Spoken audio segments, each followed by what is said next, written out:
Welcome back to Story of My Life podcast. This is episode 2. I can't believe we're here already. 2 episodes in. I cannot express how grateful I am for how much support I've received already. I check the Creator Studio all the time to see how many plays I've had, and we're at over 100 at this point. And I cannot be more grateful. So, first of all, thank you so much for everyone that's supported, everyone that's subscribed. And if you're a new listener, welcome. This is the Story of My Life podcast, and we're going to talk about all things relationships, and not just guys, even though for some reason romantic relationships rule the world. But we're going to talk about friends. We're going to talk about family. And if you're not already, please follow us at Story of My Life _podcast, and you can find us on Spotify, Instagram, TikTok, all the things. I say us as if I'm not a one-man show. You can find me on all of those platforms. But yeah, we're here at episode 2, and I know in episode 1 at the end, I put a little teaser out, and I was like, I'm going to introduce y'all to the love of my life in episode 2. And I had a couple people reach out and be like, Katie, what are you talking about? Like, you didn't tell us about this. But I think this is the perfect way to label this episode, because this person is quite literally the love of my life, but also one of the most important people, if not the most important person in my life. It's hard to say though, because it's 50% of what matters to me the most in this world. So without further ado though, I'm going to welcome my baby sister. Hey guys. This is my little sister, Taylor. Thank you so much for coming on. I'm so excited. This is going to be so fun. We are 9 years apart, which is so crazy to me, because at this point in our life, I don't feel like we're that far apart. But growing up, it was a little bit different. I think like having you be in my life so young, and I was also so young, it was just more of like, how can I basically be your second mommy?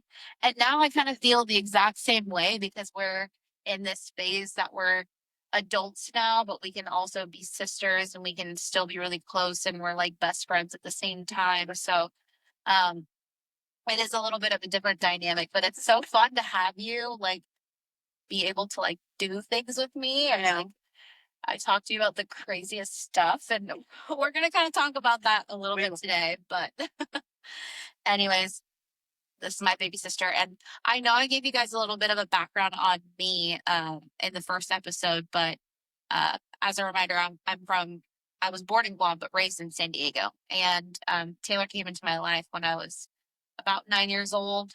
And you've been quite literally the biggest blessing. But before we get into the thick of it, I want to give you an opportunity to kind of like introduce yourself a little bit too.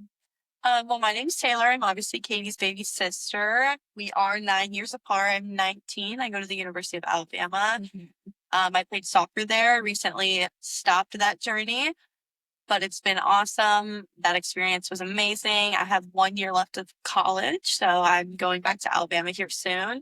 Gonna finish that out and then probably head back over here and live in Nashville so I can make her sick of me a little bit.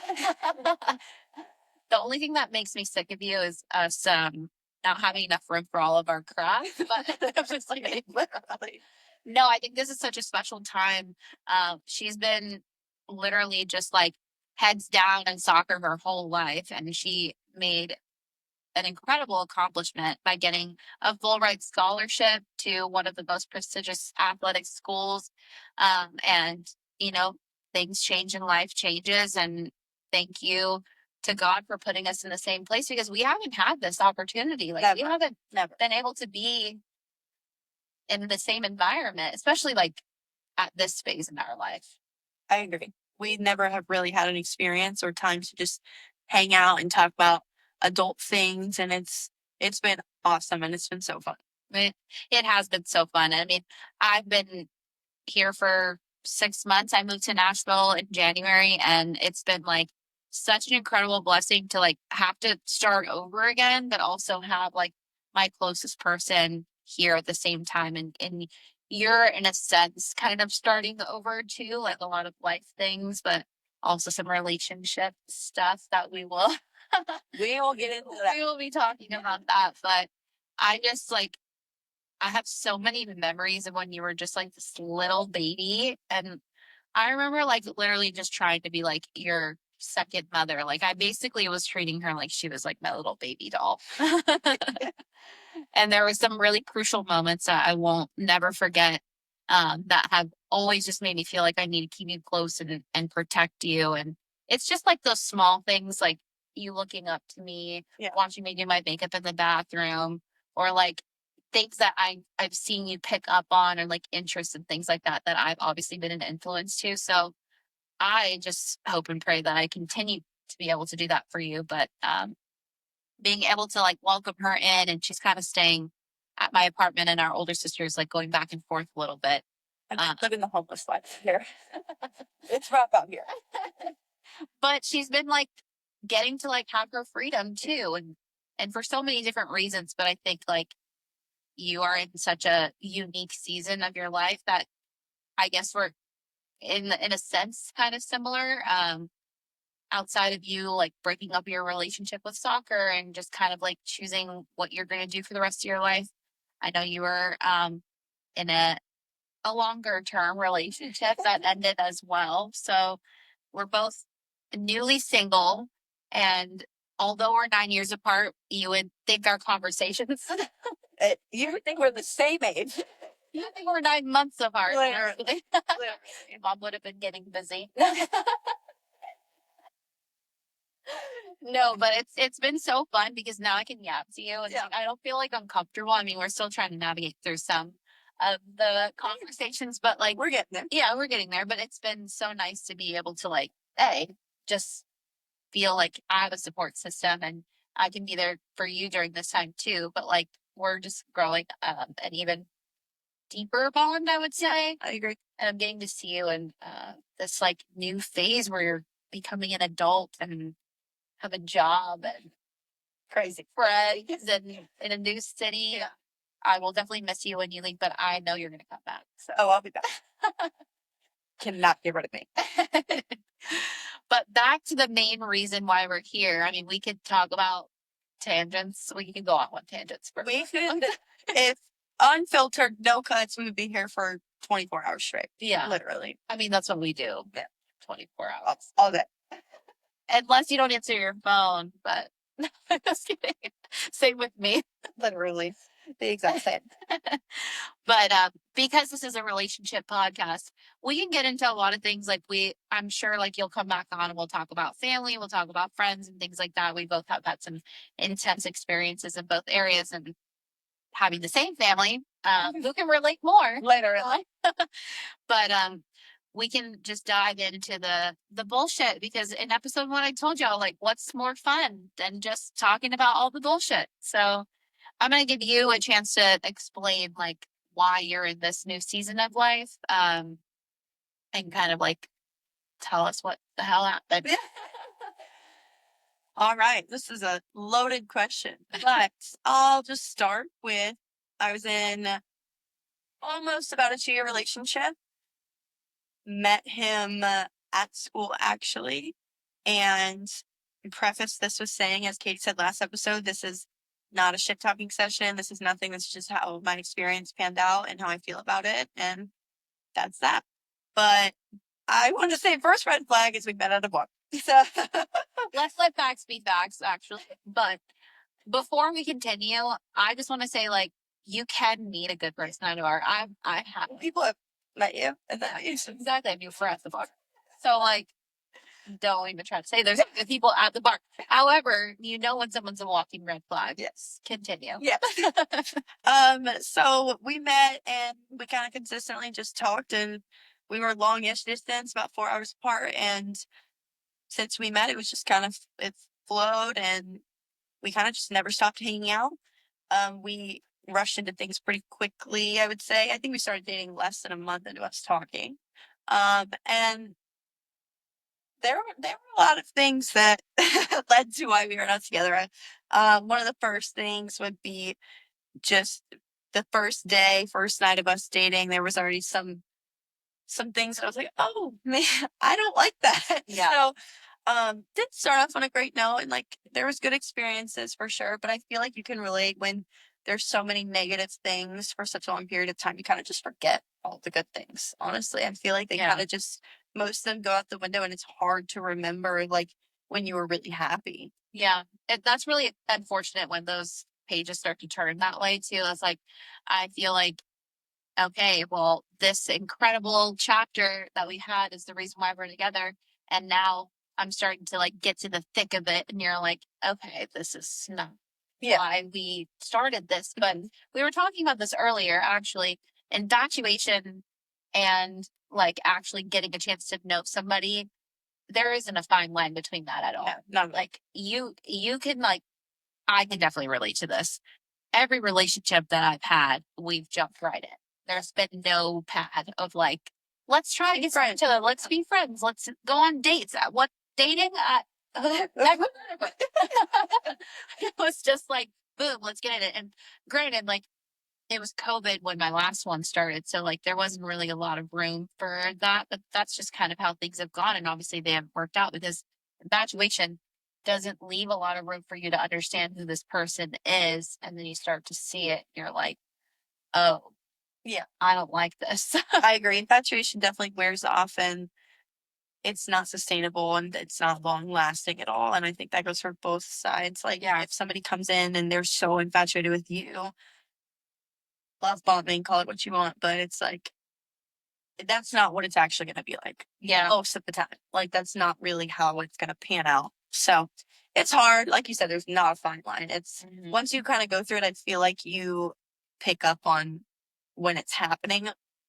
So I think it's good to go through it. Yeah. But it definitely isn't fun to not understand that and stick with it, which is kind of, in essence, what I did. Like, there's a lot of infatuation there. And I know from my firsthand source that that was the sole reason that started. Like, it was complete and utter infatuation. And I obviously didn't hear those words come from that person until months and months down the line. So at that point, I'm kind of like, well, we're kind of in it now. I didn't really want to bail, I guess. So yeah, we dated for almost 2 years, like I said, and we went through a lot of seasons. I feel like he was there with me when I decided to not play soccer anymore. That was a big change in my life.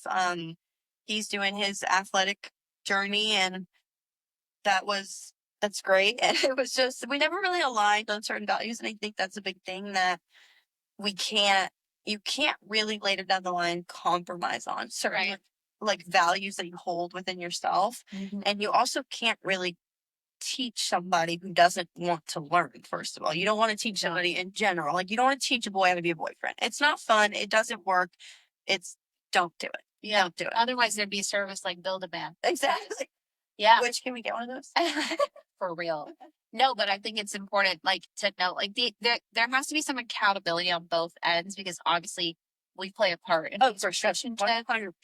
But like, you take a step back and you like have done the things to heal, and I think that aligns with the next point is that there are values that you weren't agreeing on because, at least for me, one of those values is communication is so important to me, So important. and I don't want anybody talking down on me ever. And I feel like you get to that point and you're just like, okay, now I'm hearing this. This is constant, like, bagging on me. This is making me feel bad. It's not a joke. Yeah, it's not a joke. Oh my gosh, I cannot stand Me either. that excuse. That was a big part of my relationship. It's just a joke. It's not funny. You're not funny. No. But you take the time to heal and you walk away from that, and here you are. I can say firsthand, she's definitely leveling up in this area. Yeah. And that's what you want to do. You want to keep going up and not say like he like screw him, like he should go backwards or anything like that. But he should learn. Yeah. Hopefully he has.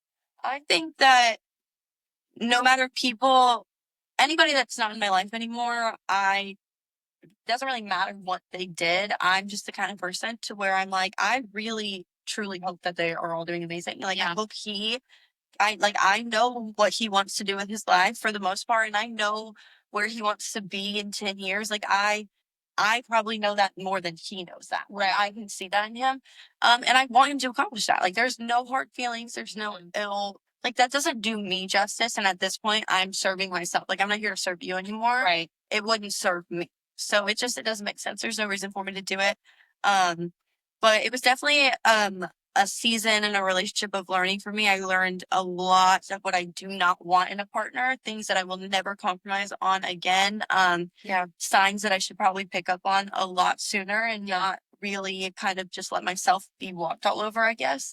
I would say in that relationship, I have a lot of self-respect, and I would say I have a good head on my shoulders, and I carry myself very well. And in that relationship, it was a noticeable difference to everybody around me that was gone. Like, I had no self-respect. And now coming out of that, like 4 or 5 months out of it, I don't even know how long, and I feel like that's telling. But 4 or 5 months out of it, I'm very confident in who I am now. And like, I know who I am, and anybody who meets me now will be like, damn, that girl's confident. Like, she's got her life, like she's got her shit together. Yeah. I think just negative energy really, like, you are who you surround yourself with. I mean, you keep surrounding yourself with that, you become that. And it was not a good feeling. There was a lot of unfaithfulness in that relationship that kind of, like, that brings out insecurities. It's hard. But that being said, I think it was a long time coming. I would say I feel as if when you're in a relationship, for me, like, that felt really long. Like, that was my longest one. It felt really long. So I didn't Your want first, longest, and serious. exactly. So it was kind of, yeah, a lot of firsts for me, which is, I mean, that's how you learn, that's how you grow. And I feel like a lot of people that are in the first are like, this person, like, Yeah. I was a victim of that. And but I don't know. I think it served me when it did, and I should have caught that a lot sooner. Yeah. But I don't regret that, because there's a lot of people that say the more you go back, like, nobody's going to force you to walk out of something. Like, you can sit here and tell me all the time, like, you need to get out of that. Or my friends, like, they did. And I couldn't. I didn't listen. I feel like it's very important. Like, when you're ready to do it, you'll do it. Yeah. But just being self-aware about it. So I think, like I said, I don't regret any of it. I, like, leveled up significantly, like, internally, like, in all areas of my life, I have 100% leveled up. And I think I would have not known what it felt like if I didn't go through that season of my life. So I'm very thankful for it. But it was time. It was hard. It was hard. Yeah, I mean, when you flip the perspective, you can kind of see, I mean, the reasons why internally you were feeling like it was done, it needed to be done. And after that, when you flip the perspective, you can really tell yourself, like, you know what, at the end of the day, like, it happened, it was a lesson, I moved on. I think, like, something that really stuck out, what you were saying, is the potential thing. And I feel like a lot of times women and men, like, they stay with in their relationships because of the potential. Yep. Like, I know, like, I'm the type of person that can see that you have, like, some great qualities about you. You're smart. Like, because I'm a conversationalist, really. So, like, at the end of the day, like, when I talk to you, I'm like, I'm getting to know everything about you, or I'm at least trying to. That's my intention. And I know, like, oh my gosh, you have so much potential. But, like, It's a kid. it is. It is. It really is. Because my last relationship, I felt like I was doing that, and I'm not going to say that he didn't accomplish his potential in a lot of ways, because he really, really did. And I was very proud of him. And I think that's another reason why it kept me around, is because I'm, like, seeing him accomplish these things. But on the flip side of it, it wasn't enough to cover the red flags and the lack of accountability and That's a big one. words and the unfaithfulness. So many things that you kind of, like, push to the side because you're like, oh, this person, we can see the change. He can be better. Like, let's just stick through it. Meanwhile, you're changing yourself and you're doling. And you don't even realize it. Yeah. Like, that's a good point. I have told him this as well. So this is not news to anybody around me. Yeah. I'm a very bubbly person. Like, I can talk to people. You definitely are. I just have, like, an energy about me to where I'm like, all right, like, what are we doing? Like, let's have fun. Like, let's talk, like, whatever the scenario is. And painfully noticeable Yeah. that the light was just dull. I couldn't be myself. I didn't feel like I could be, because it almost felt as if I did, I would be outshining him in his eyes. Yeah. And it's like an ego trip for them, and they don't like that. So he didn't like that. And That's such a good point. I feel like there's this level of competition when it comes to men. I agree. With certain men, not all of them, but like, oh my gosh, I know you can relate to that. And I know that's something we've talked about before, especially y'all are both athletes and in the kind of the same space. So I'm sure that affected it a little bit too. It definitely did. There was a little bit, and we never really got into conversations about it, but like I remember Intuitive enough to know. I'm intuitive enough to know that there were comments that were made pretty consistently that were almost like, I envy you because you are at this level of what you do and I'm not. Yeah. And I was the first person to be like, no, like, you're doing your thing, like, you're gonna do it. Like, that brings me to my next point. Is like you were saying earlier, like, you can't fall in love with the potential of somebody. Like, if you fall in love with their potential, like, what if they never reach it? Like, you never know. And also, it's kind of this thing where you can't want something for somebody more than they do. And I feel like that's what I did. Is I saw so much that I wanted it so bad, and I was the only one who wanted it. And even if he did want it, it wasn't necessarily shown, but there was an action behind it. And I feel like you can't want this. Same goes for friends. Like, you can't want something for somebody more than they want it for themselves. It just doesn't work. Yeah. I mean, on the potential like side of that, because you want it for them so bad because you know that they're capable of it.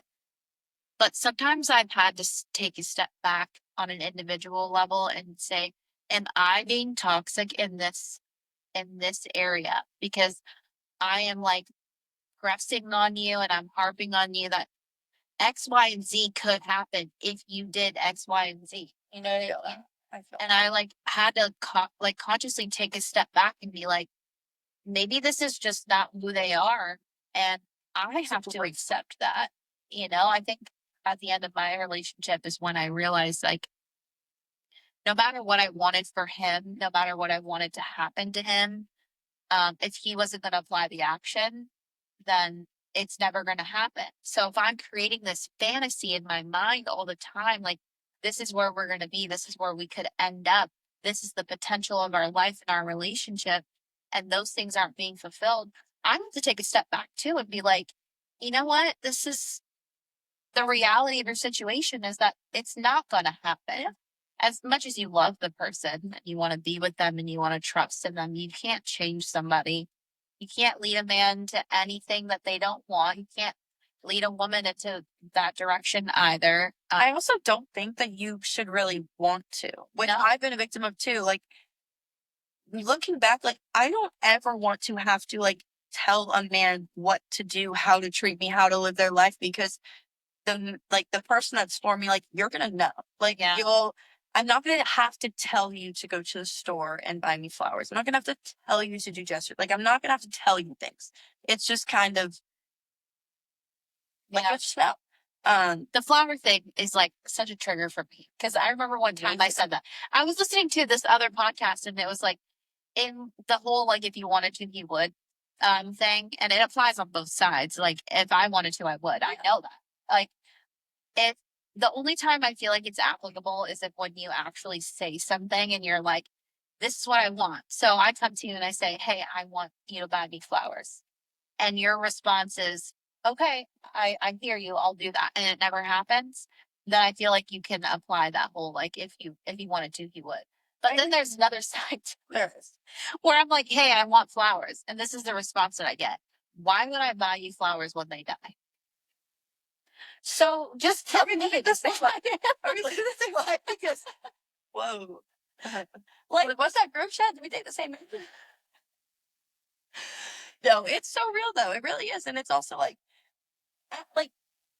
asking somebody something once or twice, once, ideally. Yeah. Like, I really want to have to repeat myself.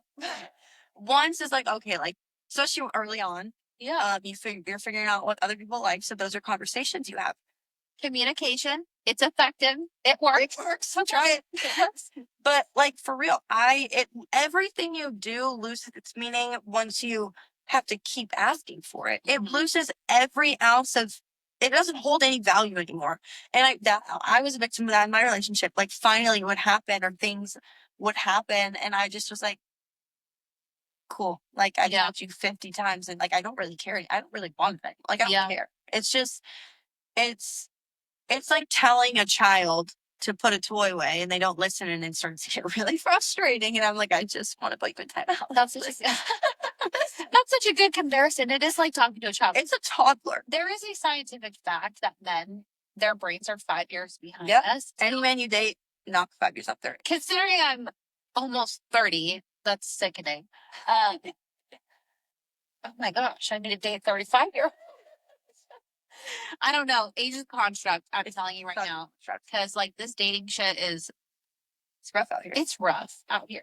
The thing that's rough the most, and I feel like we talk about this frequently, is like with the whole go back to the infatuation thing. We literally just had this conversation. If you like every relationship I've ever been in, it's been like we're here. Yep. So the dating part has been right over my head. I don't even know what a date is. Yeah, where like we're already boyfriend and girlfriend at this point. You know what I mean? Like you're basically living in my you're basically living with me. No. This was years ago, by the way. Yeah, I've grown. No. But I'm kidding. No, but this is a new experience for me. It's new. I don't know how to date at all. I feel like I'm a very effective communicator. There are parts about me that I can get a little fiery and defensive, but I feel like I don't like initially come off that way. When I meet somebody, it's always like, oh my gosh, you're such a cool person. You're so deep and blah, blah, blah, blah, blah.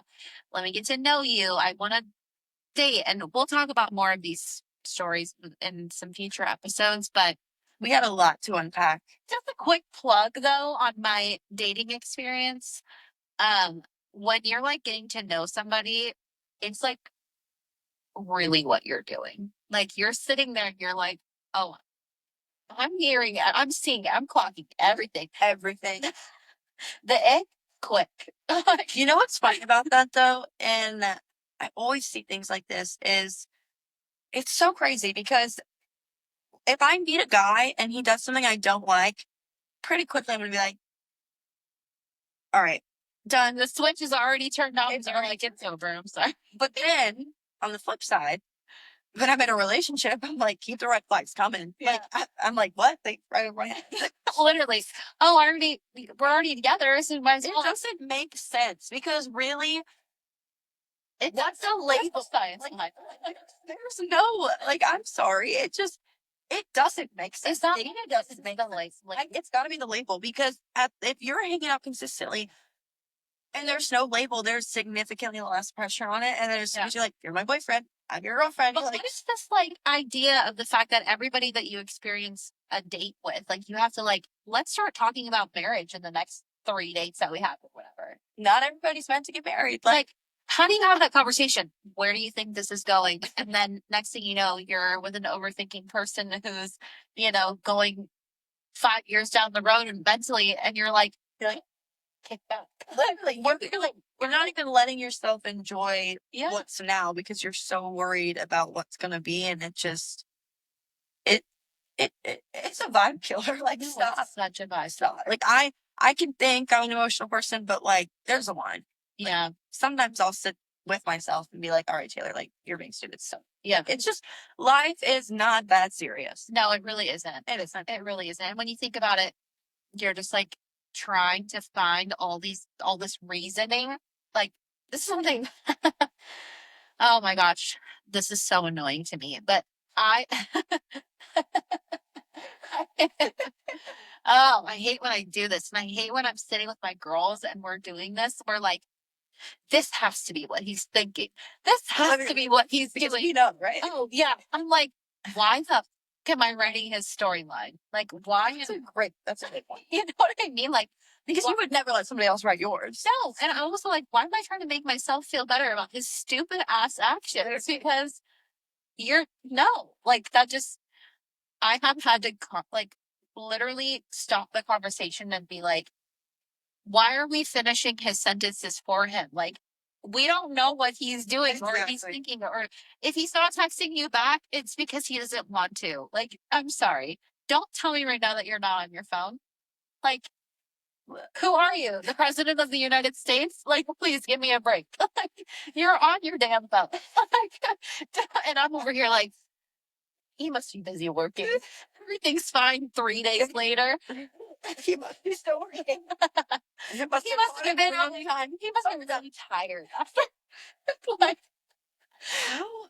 how delusional can we be? oh my gosh, I'm gonna get delusional tattooed on my arm. I just feel like I'm it's not my fault. And that's the thing.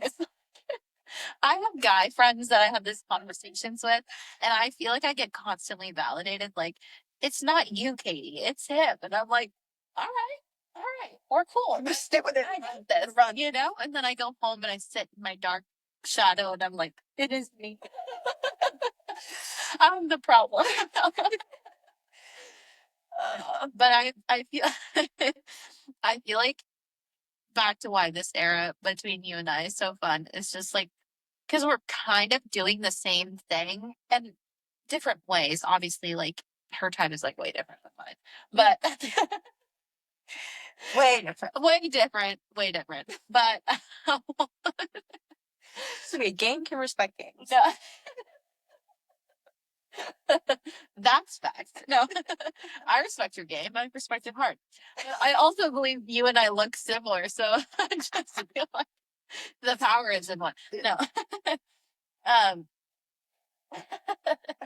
but I've gotten the privilege to meet some of the guys that have been interested in you, and I'm confidently can say that you've leveled up. No diss on X man, but he's an X for a reason, obviously, and we don't think about him at all. And there's more fish in the sea, blah blah blah blah blah, all that crap, all the things. But I like the fish that I've met. Yeah, me They've too. been cool, and I feel like they've been very respectful to me, which is a big thing that I care about. I mean, outside of communication being my number one thing in a relationship, it's like family, friends, all those things too. But my sister, like, and this is exactly the same standards I'm going to place on James, which is our little brother, and y'all will meet him eventually.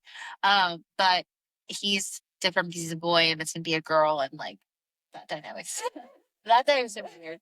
However, with you, I'm like, these are my standards for you. Yeah. And I say they as if there's like so many, but the ones that I have met that I at least know have expressed interest in you, like super respectful, super cool, can hold a conversation with me.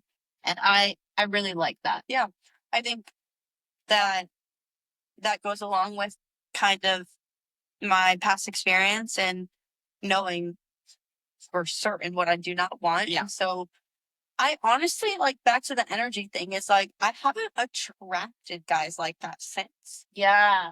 Oh, that's such a good point. I have not attracted a single guy like that since that. I've attracted guys that are like, they're gonna look at me and be like, above everything else, they're like, I respect the hell out of you. Yeah. And that's so important to me. And they've been very respectful to you. Like, we've gone and done things. And I'll walk away and they'll be holding a conversation and they'll be laughing or they'll be watching a movie. So it's been really fun. And I have a lot of standards that I need to be met, and they've been met. And I'm taking it slow with that era of my life, and I think that's been so awesome to just see how people react to the way I am and the way I'm trying to get over certain toxic things that I've picked up from my last relationship. Right.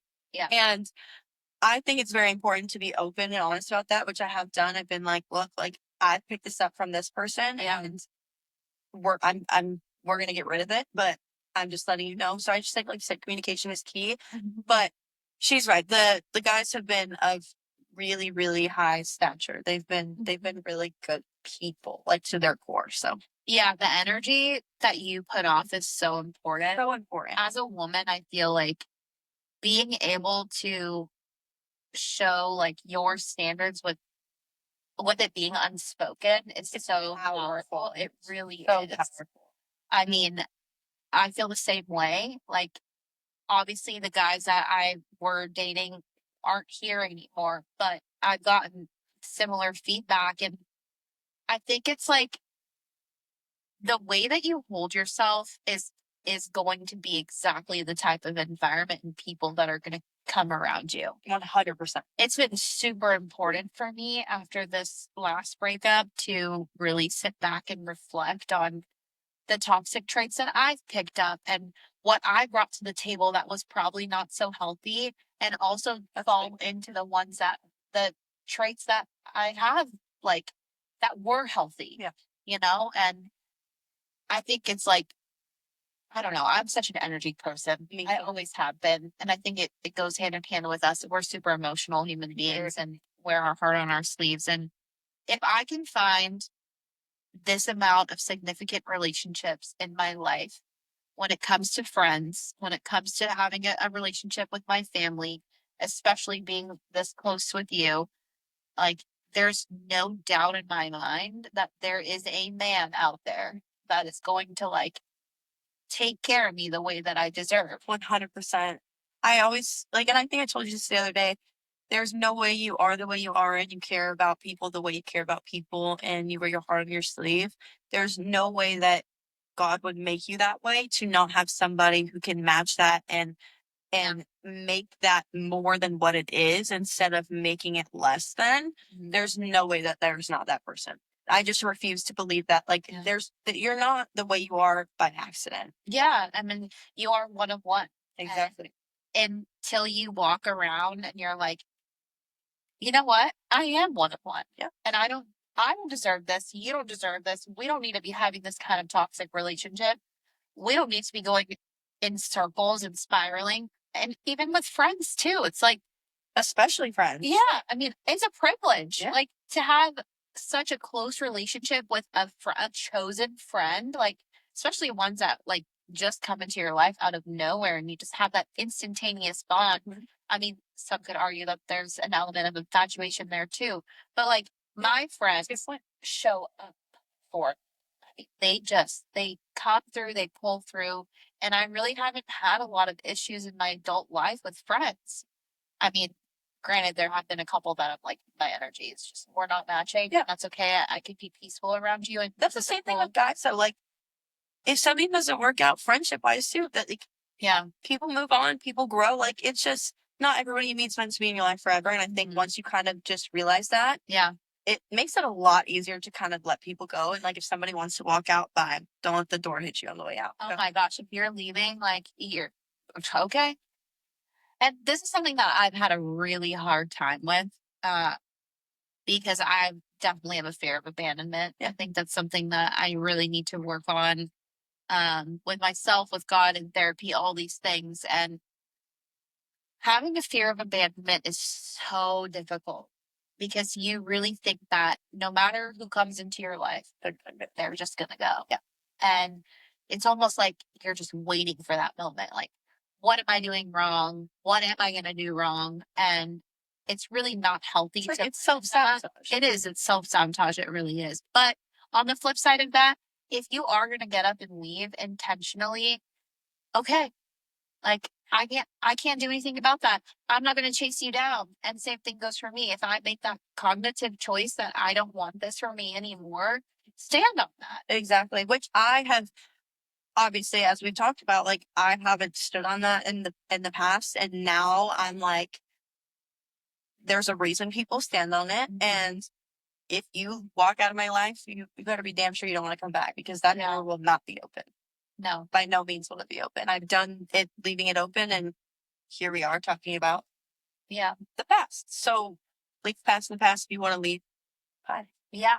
And I do think it's okay, like, if people want to circle back and be like, hey, I want to talk to you, and, like, take responsibility and accountability. There's a difference. Yeah. Yeah. I mean, also, like, I've had people tell me, like, my husband and I got divorced for 6 years and then we're back together and we've worked on the things we need to change, and we realize that we're just each other's people. We love each other, whether kids are involved or not. But I do think I do think people can change.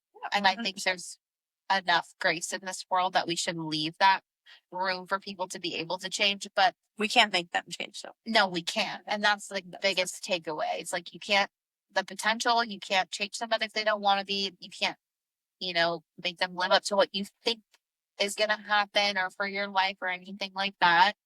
But I don't know, I'm super proud of you for realizing that, even though it took some time. And I know that all of us, and especially in the family, were like, we know this isn't serving you, but you can't, unless it's your choice. Like, it's not, no one else can say anything about that. Yeah, I agree. I think if I would have kind of done that when everybody was telling me, I mean, if I would have left the first time somebody told me to leave, I would have left a week into the relationship. Yeah. Like, and there were plenty more times within that that I would have done that. But I know that if I would have left when somebody else told me to, and because of that, I would have spun back right away. And I did. There was not like being unfaithful, and I left and I spun back because it was hard, and you realize why you shouldn't spin back. And I think that it's just it's hard. I mean, going back to something when you like that's all you know or that's all you want to do, nobody's really going to tell you different. But I think it needs to be your choice. And it's honestly sad because when you're in that scenario or in that position, you keep going back and it keeps getting more painful. And it's great. The first week you get back, it's sunshine and rainbows. Like, he can do no wrong and I can do no wrong. Like, nobody can do wrong. Like, you're getting married tomorrow. Like, it's great.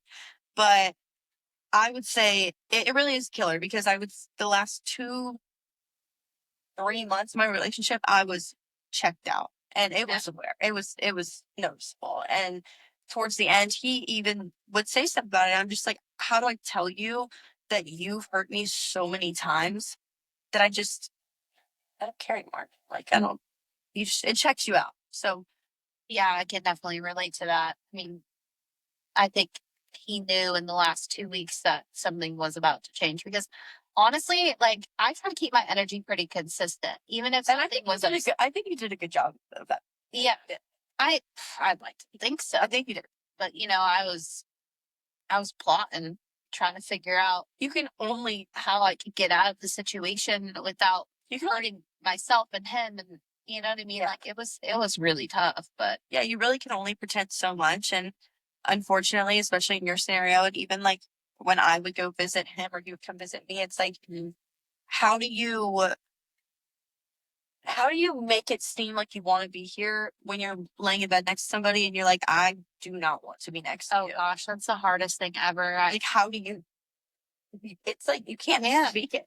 You just gotta, and how in turn with that, do you not change your energy? Like, it's so hard. It's impossible. It really is, unless I just turn over and like pretend like I'm asleep.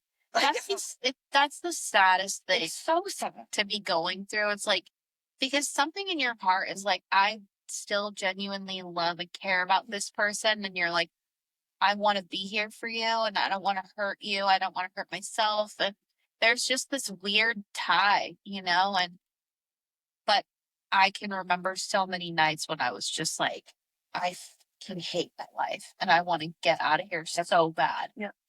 And then I'd be like, oh, everything's fine. We're going bowling and we're having fun and we're doing all these things. And then it would happen again. And I'm like, oh my gosh, like, It's the same this cycle. is just not what I want for myself. And I think that's what made the biggest difference is when I finally started looking at it from my perspective and being like, what do you want for yourself, Katie? Because I'm a server to the fullest. I will serve and serve and give and give and give and give my till the day that I die. But that's been my biggest downfall in relationships because I just continue to give and then I finally explode and I'm like, I've got to get out of here.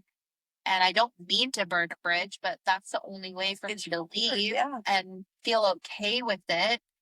I feel like if you don't leave like that, most of guys that you've experienced and that I've experienced, or even our past experience, like this most recent one, it's like, if you don't leave with that authority and that confidence, then they always make you swim back. Their words make you, it's always a little bit. Confidence is a good word to put it because I I feel very confident now that, I mean, I felt confident when it was happening. It was just, you know, it was emotional in the moment, but like, I don't think there has, no, actually, I know there has never been a moment since I left that I've thought, did I make a mistake?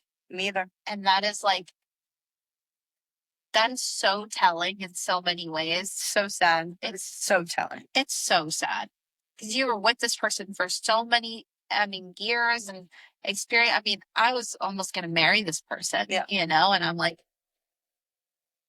I feel like he doesn't exist. And it's the strangest thing ever. It really is. But I mean, again, not a bashing session at all. Yeah. But I think it's just like when you get to that part of your heart where you're like, I can no longer hold this. I can no longer bear this weight. I have to move on because this is what's going to be better for me. And you just, you can't look back. Yeah. Yeah. I agree. Yeah, you can't look back and you can't. I mean, regret is a killer. It really is. You don't ever want to sit back and be like, "Oh, I regret this." But you do know, and this is something that I'm learning in this new dating world, whatever you want to call it. Um, when you are getting to know somebody, I think you know pretty soon, like whether or not this person is compatible with you. That's a good word. Yeah.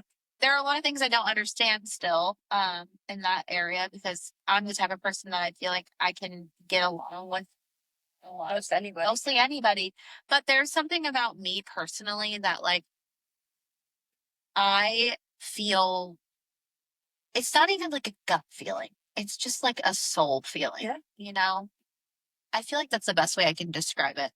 Because in my gut, like I've been able to tell myself plenty of times, like, don't go do that, or like you shouldn't be around that person or things like that. But like I feel like when it comes to a relationship and a romantic partner especially, I dig into like a little bit of a deeper area of my heart and I'm like really trying to understand what would make me love this person. Yeah. Like what would make me want to stick around and be like, I want to get to know you even more. I want to know your family. I want to know your life. I want to talk to you more about your interests and the shows you watch and things like that. Um, and I feel like for me, it has to be like this soul level connection. Yeah. So when someone's like, oh, it's my gut feeling, I'm like, it's hard for me to trust that. Um, because I don't know, I feel deeper, I think deeper on an emotional level. And so this dating stuff has really been difficult because once I do feel like that and I find that, I'm like, this should make sense. Yeah. You know? But it doesn't always, I guess. Yeah. Yeah. It doesn't. It really doesn't. But it's kind of what life's all about. I mean, you figure it out as you go. Not everything made sense. Life would be boring. Yeah. I'll tell you what, though, I would rather do this, I do it this way than do it how I have done it in the past. It's 100%. Yeah. That's part of my healing. Yep. I'm so healed. um, okay. We've talked so much. So much. About some pretty deep shit. And there will be plenty more to come for sure, because you'll definitely be back on here. Yes, I will. A lot more content to get through. Yeah, y'all cannot get rid of me. I definitely can. But we're gonna move on to some like, I guess, fun Lighthearted questions. Some lighthearted questions. Okay. I'm gonna ask you like a couple, and then you can ask me whatever you want to ask me. Okay. What do you think defines a situationship? I think situationships are stupid. I think they shouldn't exist. Say it with your chest. I think they're really freaking stupid. Yeah. Define situationship. Like, I guess you're like, there's no exclusivity in that, but you don't, like, the other person doesn't know. Like, does that make sense? Like, Yeah. you're both kind of doing things, but y'all don't know. Yeah.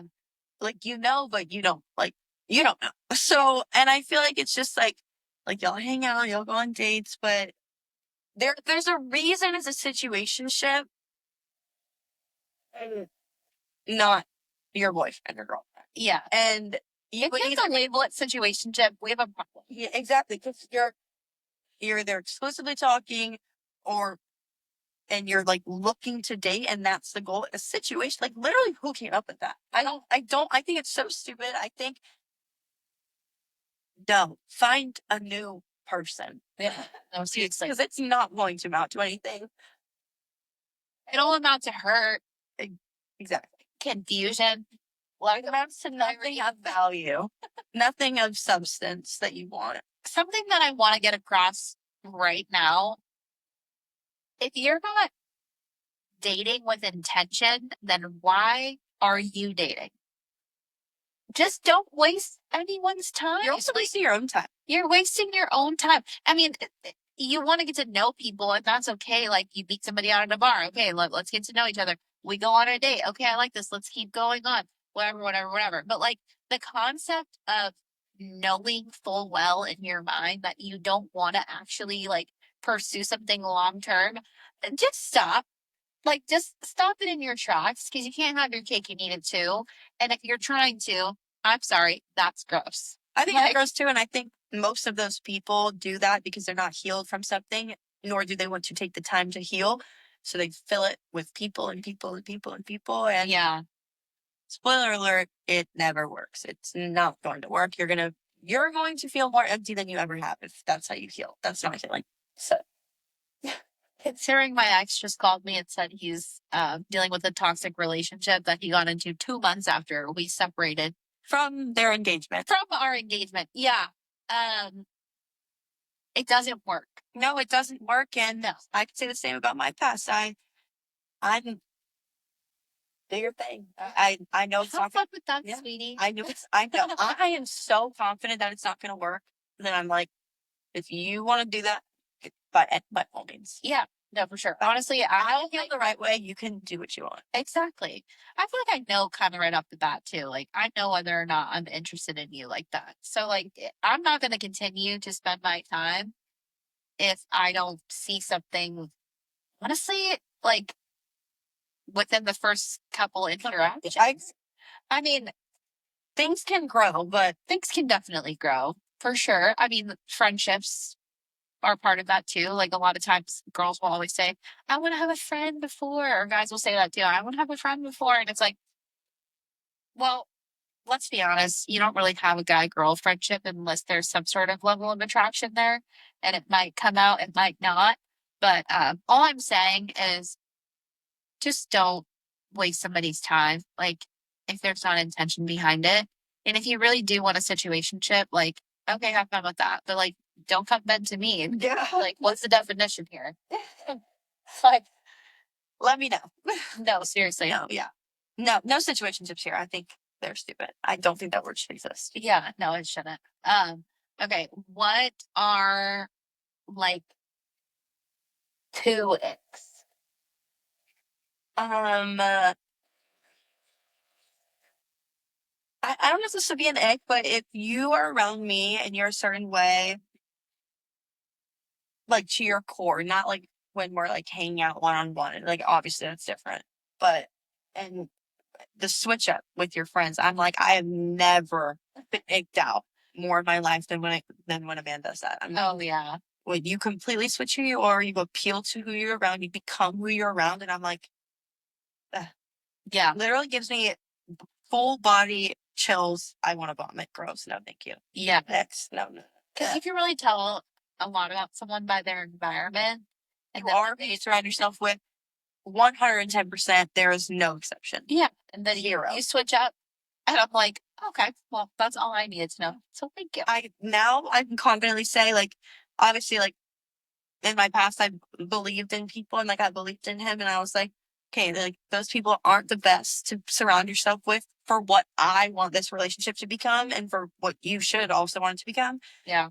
And I've had a lot of pushback on that, like, internally being like, no, like, maybe it's it. Now I can confidently say you 110% are who you surround yourself with. Mm-hmm. No exceptions, not one. Oh, no. No exceptions, not one. No exceptions whatsoever. Yeah. I mean, why else would those people be in your life? You guys are drawn to each other for a reason. Exactly. There's some sort of compatibility there. Also, if you have the emotional maturity to see that somebody else in your life, you could have been friends, but if, like, you could have been friends consistently. Yeah. But if they start to bring you down and they're not bringing positive things in you, like, you also need to be mature enough to be like, I'm going to take a step back. Yeah. And if you don't have the power or the mental toughness to do that, like, I think that's very telling. Yeah. Like, I don't, that's very telling to me. No, it truly, truly is. It really is. I'm so grateful how intuitive you are. Um, it's only gonna get better from here. I have one more question. Mhm. So I guess two, but they can kind of go together. Okay. What's the most crazy thing about me that you respect? And what are your favorite similarities about us? Craziest thing about you that I can respect is probably your ability to, no matter the environment, persuade. Like, you will walk into a room and like people are drawn to you, and then it goes back to energy. Um, and you don't really try. Like, you could be sitting at a bar by yourself, looking at a TV screen, and like it's just all about energy. Like, people can pick up on vibes, and I think that's very respectable. Like, you just carry yourself very well. So I just, Thanks. you're welcome. I try. That's crazy about me. I just carry myself so well. It's so wild. She does, for real though. I mean, we all have our moments, but she does, and it's very noticeable. And anybody that meets you knows that. Yeah. So it's very noticeable. Similarities. My favorite is the fact that she's probably the only other person on planet Earth that can understand why I'm so upset about something when I'm upset about it. Yeah. The emotional intelligence like that we have together in our conversations, like, it's very intellectual and it's very deep, and I love that. Like, I can't really, like, I have friends and they're smart, but like, we like, it's just get it on a different level. Like, we are very similar in that aspect, and like, we just get it. Like, if somebody else is like, I don't get that, or I don't think about it that way, I'm like, I get it. So Yeah. I know my favorite thing is like, I know I always have somebody that will think the same way or like get where I'm coming from. Yeah, for sure. I think like you and I have both found a way to like use our emotions as a strength, not a weakness. And that's something that I really appreciate about our dynamic, especially because it's really hard to find people like that. I agree. And genuine people to have like the conversations where like I'm able to express my emotions to you, you're listening to me, you understand me, and you tell me your response in like an emotional way, as well as like looking up for my emotions and yours at the same time. I think like being emotional is it's definitely not a weakness. No, oh my goodness. It's the biggest strength. Being able to be in tune with how you feel and dissect why you feel the way you feel, Yeah. is the biggest strength you can have. Because if you can't, like, where are those emotions going? You can't just pretend they're not there. That it doesn't work. My It works biggest for thing so long. is people that are surface level, and that's surface level. That is describes a surface level person. If you can't be emotional in any way, and you're just like, oh, I'm just gonna cut it off, or like, I don't know. I've dealt with that. It's just hard to see people that are like that because we're not like that. Yeah. So it's hard. Even that's an thing for guys too. Like, if I when I talk to you, I want to know why you are the way you are, what made you, like, why do you react this way to certain things? Like, I really don't give a shit what your favorite color is, to be honest. Like, I don't care. I don't care. Like, I want to know why, when that person walked in the room or when a bunch of people walked by and you did this, like, what made you uncomfortable? I want to know that. Like, I don't really care what your favorite color is. Yeah. Yeah. So much to unpack there because I feel like a lot of that roots back to like our childhood and how we were raised and the things that we do expect and also the things that we don't want for ourselves. And we'll definitely get there one day. But um, are there any questions that you have for me? Maybe one. I'm gonna try to do a fun one. This kind of goes along with red flags, but like, what's your top? Like, it could be the most attractive person, and the one that's gonna make you be like, absolutely no, I don't want to talk to you again. Yeah, this is super easy for me to answer actually, because I'm such a conversationalist and like I'm literally the girl like at the bar, like having a deep conversation with something random. Me too. Like, I don't know how it happens, but it just happens. And a lot of times it's not anyone that like I'm romantically interested in. But if I was and you can't hold a conversation, I agree. red flag. Also, if you're illiterate, red flag. If you have bad vocabulary, red flag. If you talk in like weird Gen Z language, red flag. I can't do this. Like I agree. we're not living Urban Dictionary, first of all. Like, but it's just it. I'll literally glaze. Like my eyes will start to like go into a different direction. I'm like, yeah, uh-huh. You're like, sure. Yeah. You know what people say when you start hearing the "oh, that's crazy" in the conversation? You know, the conversation it's so like, oh yeah, that's crazy. No, like that's cool. so crazy. I know, and that's a big thing for me. If we can't get on in conversation, there is nothing. Nothing's gonna happen because I am a very physical person, and if I'm physical touch with you, then you know I'm interested in you on that level for sure. I love physical touch when it's the right person. Mhm. But I'm more of a brain person. Yeah, 100%. Like, of course, I have to be physically attracted to you off the rip, like for sure. I mean, if that's not there, then Yeah, it has to be. I'm not trying to be shallow, but I'll be honest with you. And No, it has to be. It has to be. yeah, like I have to have something there. Yes, you have to want to be around the person you're with. And that's why everyone has a type. And that's why everybody looks so different. Like, it's a beautiful thing. It really all is so different. Honestly, a man could look really good, and then you get closer, and you're like, just kidding. But that doesn't happen to me that much. But that laugh just sold me out. No, but no, for real though, it's conversation. Like if you, 100%. and it's not even just about the content; it's about how you speak as an individual too. That really sells. What about you? Yeah, for sure. Yes. That was a good question. If you're listening and you're my future husband, you better get your vocab up. Get into that Urban Dictionary. I'm a wordsmith. I'm a wordsmith, and a lot of my guy friends and people in my life will tell you that I'm very poetic, and I definitely like. I don't know where it comes from. I don't know. It just It's a gift. yeah, it really does. Hence the reason why I'm starting a podcast because I gotta talk. I gotta let this shit out. Yeah. Yeah, you do. We all do. But I know we're getting close to time, so I wanted to wrap it up. But I just want to say thank you for coming on and sharing your insight and your story. And obviously, there's so much more that we'll get into eventually. But before we hop off, I want to read this.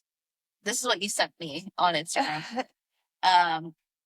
It says, I don't know who needs to hear this, but the best dates aren't with men. They're with your girl besties. Yes. But And what angels? what is that thing that people do? I kind of like that. It's cute. No, but truth of the matter is, I'm having a down day. You'll show up. My girls will show up. You guys come through and make me dinner, and you're bringing flowers. Like, you don't have to ask. Yeah, the amount of times she's walked through with flowers and been like, just because I know you had a rough day, It's so easy. Just so you all know, it's really that simple. I digress, but I'm gonna have some of my girlfriends on here too, and we're gonna talk more about that because a lot of questions that I've gotten are surrounding friendships and like how you navigate those and what happens when you break up from them and things like that. But ladies, like I said in episode 1, you need your girls. And guys, if you're not talking to your guys about things like step it up. step it up, Grow like, up. find a better environment, first of all, because It is cool to talk about your emotions. It's really not cool to not. It's embarrassing and it's childish. there's nothing cute about it. You're not No. mysterious. Don't be mysterious. Don't be nonchalant. Yeah. No, Caring is cool. well, yeah. Caring is cool. Caring It'll is get you a fun. lot further than not caring well. It really is because with a woman, like all you have to do is give a shit. We're super receptive of that. I feel. I fear the bar is 6 feet under the ground. So Well, as long as my man is 6 feet and above, we're retweets. well, I love you. Thank you for coming on. I love you so much. Well, this is going to be so fun. Thank y'all for the support, like I said, so far. And we will see you, or I will see you. You'll see her again, but I'll see you next week for episode 3, or not next week. Yeah, 2 weeks. We're dropping bi-weekly. Here I am just spewing up and up. I will see you soon for episode 3. And we're going to be talking about a relationship in my life that it's newer for sure, but it's been very eye-opening for me and also confusing at the same time. Yeah. That's as much as I'm gonna say. Yeah, it'll be a fun one. You gotta make sure you watch TikTok, Instagram, YouTube coming soon. Yeah. All the things. Spotify, Story of My Life, other podcasts. Perfect. Love you guys.